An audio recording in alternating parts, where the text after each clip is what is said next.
Let's make a quick and delicious lunch in just 10 minutes. We are going to prepare couscous with chicken breast and fresh vegetables. First of all, take some couscous and pour it into a deep plate. Add hot boiled water, cover it, and set it aside for a few minutes. Now, let's move to the chicken.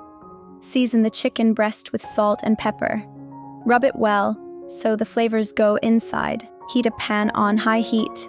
Add just a little oil and fry the chicken breast for 3 to 4 minutes on each side. If the slice is too thick, cover the pan with a lid so it cooks evenly inside. Meanwhile, let's prepare the vegetables. Chop them into small pieces. You can use tomatoes, cucumbers, peppers, or your favorite ones. Now it's time to mix everything. Take the couscous, add the chopped vegetables, season with a bit of salt, pepper, and a drizzle of oil. Mix gently until it looks colorful and fresh. Finally, add the sliced chicken breast on top. And that's it. A healthy, delicious lunch, ready in only 10 minutes.